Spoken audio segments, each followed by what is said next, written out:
श्रीपादराजं शरणं प्रपद्ये. श्रीपादराजं शरणं प्रपद्ये. अध्याय 45. श्री हनुमंताला भूमीवर अवतार घेण्याची अनुज्ञा. काशी क्षेत्रातील श्रीपाद प्रभूंच्या लीला. श्री भास्कर पंडितांच्या घरी आमचं मध्यान्ह भोजन झालं. त्यानंतर त्यांनी सांगण्यास सुरुवात केली. ते म्हणाले, श्रोतेहो, श्रीपाद प्रभूंच्या लीला अतर्क्य आहेत. त्यांनी काशी नगरात अनेक महापुरुषांना आशीर्वाद दिले. त्यांना हव्या असलेल्या योगसिद्धी प्राप्त करून दिल्या. ते ऋषींच्या समुदायास उद्देशून म्हणाले, मी नृसिंह सरस्वती नावानं अजून एक अवतार धारण करणार आहे. मी पिठिकापुरात अदृश्य होऊन काशी क्षेत्री येण्याचं प्रबल कारण हे महापुण्य क्षेत्र आहे. सिद्ध संकल्पांची येथे पूर्तता होते. मी दररोज गंगेत स्नान करण्यासाठी योग्य मार्गाने येत असतो. मी नृसिंह सरस्वती अवतारात इथेच संन्यास दीक्षा स्वीकारणार आहे. येत्या शतकात क्रियायोगाचं ज्ञान इच्छिणाऱ्या गृहस्थाश्रमी लोकांना बोध करण्याच्या निमित्तानं श्यामाचरण नावाच्या एका साधकाला येथे काशीत जन्म घेण्याचा आदेश देत आहे. येणाऱ्या युगात ब्रह्मज्ञानी हनुमंताला श्यामाचरणांजवळ क्रियायोग शिकण्यास सांगितलं आहे. हे त्रिवार सत्य आहे. हनुमंताला सीता, राम, लक्ष्मण आणि भरताचं दर्शन. एवढ्या श्रीपाद प्रभू ऋषी संघांबरोबर योग मार्गाचं अनुसरण करत बदरिका वनात येऊन पोचले. तिथं त्यांनी नरनारायण गुहेत अनेक शिष्यांना क्रियायोग दीक्षा दिली. तिथून 12 कोस दूर असलेल्या उर्वशी कुंडाजवळ ते आले. ऋषीगंगेत सुद्धा त्यांनी स्नान केलं. 5000 वर्षापासून तपस्या करत असलेल्या सर्वेश्वरानंद नावाच्या महायोग्यास श्रीपाद प्रभूंनी आशीर्वाद दिला. तिथून ते नेपाळ देशात गेले. तिथं एका पर्वतावर रामनामाच्या ध्यानात मग्न असलेल्या हनुमंतास श्रीराम, सीता, लक्ष्मण, भरत आणि शत्रुघ्न या सर्वांचं दर्शन एकत्रितपणे श्रीपादांनी घडवलं. ते हनुमंताला म्हणाले, हे हनुमंता, तू रामनामाचा किती कोटी जप केलास याचा अंदाज लागत नाही. इतक्या थोड्या काळात तू रामनामाचा एवढा महान जप केलास की चित्रगुप्ताला सुद्धा त्याचा हिशेब ठेवणं अशक्य झालंय. यामुळेच तू चिरंजीव पदास प्राप्त झालास. तू कालातीत आहेस. तुझं आयुष्य किती लक्ष वर्ष आहे हे चित्रगुप्ताला सुद्धा लिहिणं अशक्य आहे. तू कलियुगात अवतरित हो. जितेंद्रिय होऊन सर्वांना वंदनीय होशील. रामबीज महिमा. यावर हनुमंत म्हणाला, प्रभू रामबीज हे अग्निबीजच आहे. त्यांच्यामुळेच मला अग्निसिद्धी प्राप्त झाली. मी देहबुद्धीनं तुमचा अंश आहे. आत्मबुद्धीनं मी तुमचंच स्वरूप झालो आहे. मी कोणत्या स्वरूपात अवतार घ्यावा ते मला सांगा. श्रीपाद प्रभू मंदहास्य करून म्हणाले, तू शिवांश रूपाचा रामभक्त हो. अरबी भाषेत अल म्हणजे शक्ती आणि अहा म्हणजे ती शक्ती धारण करणारा, म्हणून अल्लाह म्हणजेच शिवशक्ती स्वरूप असा त्याचा अर्थ आहे. इतकी वर्ष सीतापती म्हणून माझी सेवा केलीस. आता यवन जातीच्या लोकांनी अंगीकार करण्यायोग्य असा शिवशक्ती स्वरूप अल्लाह नावानं माझी आराधना कर. यावर हनुमंत म्हणाला, प्रभू, मला भारद्वाज महर्षी त्रेतायुगात सावित्री काठक पिठापुरात करणार असल्याचं ज्ञात होतं. त्यावेळी दिलेल्या वरामुळे तुम्ही भारद्वाज गोत्रात जन्म घेणार असल्याचं मला समजलं होतं. त्यामुळे मी तुम्हाला सोडून कोणत्याही परिस्थितीत राहू शकत नाही. तुमचं आणि माझं गोत्र एकच आहे, त्यामुळे मी तुमचा मुलगाच आहे, होय ना? श्रीपाद प्रभू आणि हनुमंताचा संवाद. यावर श्रीपाद प्रभू म्हणाले, बालका हनुमंता, तू धारण केलेला देह हा भारद्वाज गोत्राचा आहे. यावर हनुमंत म्हणाला, अल्ला मलिक याचा अर्थ अल्लाच सर्वांचा मालक आहे असाच ना? श्रीपादांनी मोठ्या प्रेमभरानं हनुमंतास आलिंगन दिलं आणि म्हणाले, हनुमंता, तू देहबुद्धी सोडून दे. तू माझाच अंश आहेस. प्रभू, याचा मी अंगीकार करतो की मी तुमचाच अंश आहे. हनुमंत म्हणाला, मी या भूमीवर तुमचं कार्य करून नंतर मूळ तत्वात विलीन होऊन जाईन, तेव्हा अंश अवतारही पूर्णपणे नष्ट होईल. अंश अवतारात मूळ तत्व निरंतर माझ्या सोबतच राहतील. ती तत्व जेव्हा फोफावतील तेव्हा तुमच्या शक्ती संपदा आणि मूळ तत्वानी मला धरून ठेवा. यावर श्रीपाद म्हणाले, अरे हनुमंता, तू फारच बुद्धिवान आहेस. ज्या माझ्या शक्ती आहेत त्या तुझ्याच आहेत. मी नृसिंह सरस्वती अवतारात श्रीशैल्याजवळील कर्दळी वनात गुप्तपणे 300 वर्ष योग समाधीमध्ये राहीन. त्यानंतर प्रज्ञापूर म्हणजे सध्याचं अक्कलकोट गाव इथं स्वामी समर्थ या नावानं प्रसिद्ध होईल. हा अवतार समाप्त करतेवेळी साई रूपानं तुझ्यात अवतरित होईल. मी हे स्पष्टपणे सांगतो की माझा अवतार तुझ्या स्वरूपात प्रकट होईल. त्यावेळी तू एका समर्थ सद्गुरूंच्या अवतारात प्रसिद्ध पावशील. यानंतर हनुमंत म्हणाला, प्रभू, मी तुमचा सेवक अल्ला मालिक आहे असं म्हणत संचार करीन. जीवत व बुद्धीमुळे मी आपला अंश असून सुद्धा आपल्याप्रमाणे प्रवर्तन करू शकणार नाही. आपले श्रीचरण म्हणजे प्रत्यक्ष दत्तप्रभूच.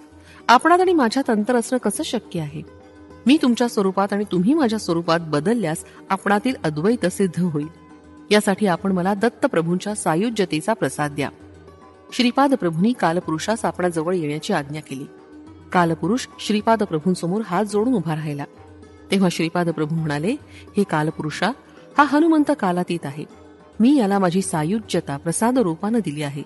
याला नाथ असं संबोधन देत आहे.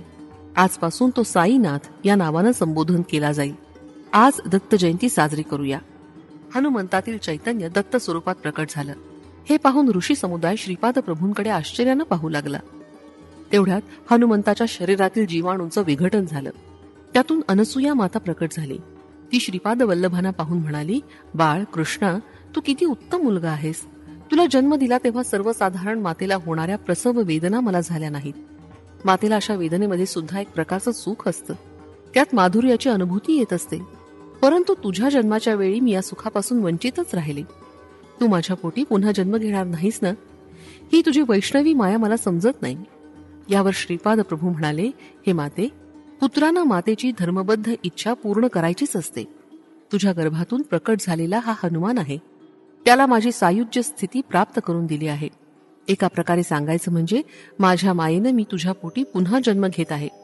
थोड्याच वेळात तुला तीव्र प्रसव वेदना होतील.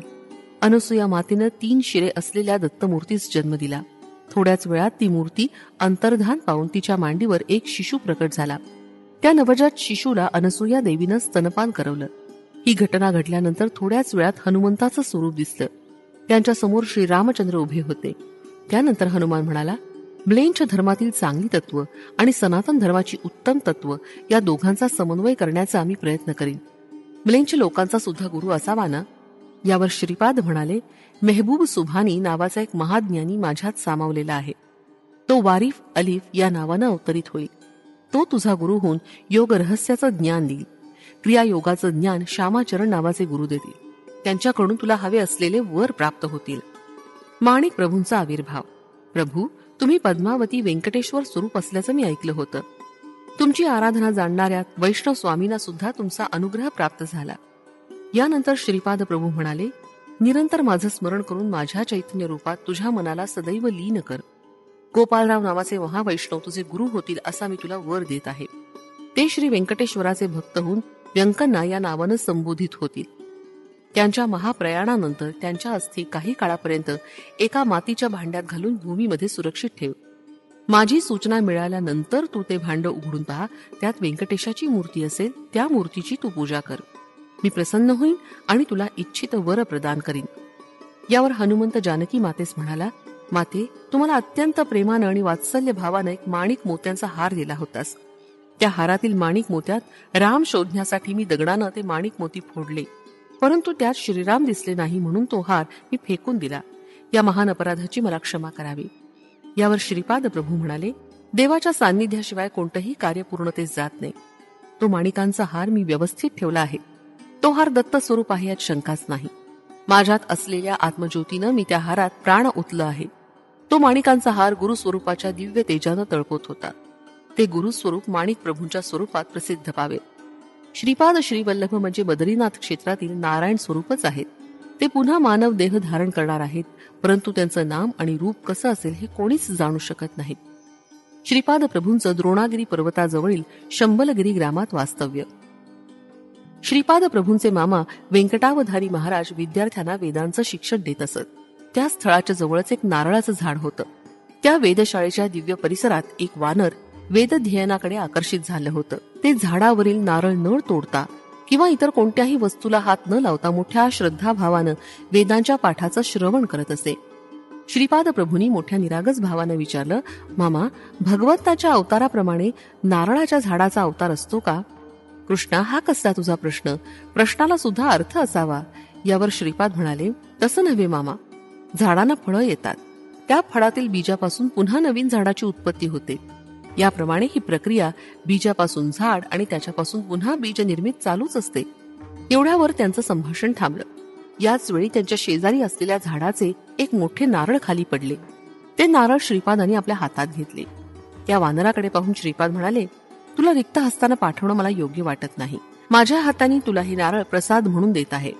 श्रीपादांनी ते नारळ त्या वानराच्या हाती देऊन मोठ्या प्रेमभावानं त्याच्या पाठीवरून हात फिरवला आणि म्हणाले, तू माझ्याकडून अजून एक नारळ मागू नकोस. तुला हे मान्य असल्यास मी तुला नारळ देईन. वानरानं होकारार्थी मान हलवली. तो नारळ घेऊन ते वानर आनंदानं निघून गेले. प्रत्यक्षात ते वानर कोण होते? श्रीपादांनी ते नारळ त्याला का दिले? अजून एक नारळ देणार नाही असं ते का म्हणाले? काही प्रयत्न न करता ते नारळ खाली कसे पडले आणि कोणासाठी? या सर्व प्रश्नांची उत्तरं कोण देऊ शकेल?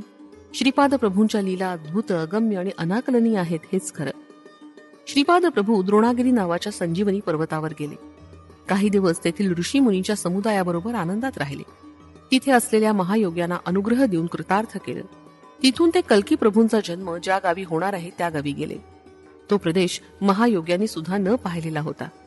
हिमालयात हजारो वर्षांपासून तपश्चर्या करणारे महापुरुष या ग्रामात आहेत. संबल गावातील स्फटिक पर्वतावरील शुद्ध जल श्री प्रभूंनी प्राशन केलं. ते जल पिणाऱ्याचं वय वाढत नाही असं येथील जलाचं महात्म्य आहे. त्यामुळे श्रीपादांचं वय 16 वर्षाच्या कुमारासारखंच राहिलं. त्यात वयानुसार कोणताच बदल झाला नाही. श्रीपाद प्रभूंचं गोकर्ण क्षेत्रातून दिव्य लोकात प्रयाण. यानंतर श्रीपाद प्रभू अनेक दिव्य स्थानांना भेट देत साधकांना, भक्तांना, महापुरुषांना अनुग्रह देत गोकर्ण महाबळेश्वर क्षेत्रास येऊन पोहोचले. या क्षेत्री प्रभू 3 वर्ष राहिले. ह्या पुण्यक्षेत्रात त्यांनी अनेक अगम्य लीलांचं प्रदर्शन केलं, परंतु त्यांचं वर्णन करणं केवळ अशक्यच आहे. गोकर्ण क्षेत्रातून निघून श्रीपाद प्रभू श्रीशैल्य क्षेत्रास येऊन पोहोचले. तेथे श्री बापनाचार्युलोनी इथं एक महायज्ञ केला होता. या यज्ञाचं फलस्वरूप श्री मल्लिकार्जुनाच्या लिंगामध्ये सूर्यमंडलातून शक्तिपात झाला होता. त्या योगानंच श्रीपाद प्रभूंचा अवतार झाला. श्रीपाद प्रभू योगमार्गानं महाअग्निगोलकासारखे लाल तप्त होऊन सूर्यमंडलात गेले. तिथून ते ध्रुव नक्षत्रातून, सप्तऋषी मंडलातून, आर्द्रा नक्षत्रातून फिरून 4 महिन्यानंतर श्रीशैल्यास परत आले. त्यांच्याबरोबर त्या नक्षत्रावर वास्तव्य करणारे महर्षी अत्यंत नूतन असा योग शिकण्यासाठी आले. श्रीशैल्यामधील सिद्ध पुरुषांची, ऋषींची श्रीनी एक सभा बोलावून सर्व ऋषींना, दुसऱ्या ग्रहावरून आलेल्या महर्षींना त्या नूतन महायोगाचा, सिद्ध योगाचा बोध केला. त्या बोधानं सर्व ऋषी मुनिगण अत्यंत आनंदित झाले. या ज्ञानामृत प्राशनानंतर आर्द्रा नक्षत्रातील ऋषी स्वस्थानी परतले. श्रीपाद प्रभू श्रीशैल्याहून काही दिवसांनी कुरुगड्डी या पवित्र क्षेत्री येऊन पोहोचले. श्रीपाद श्रीवल्लभांचा जय जयकार असो. फलश्रुती सर्व क्षेत्रात वृद्धी. श्रीपादराजं शरणं प्रपद्ये.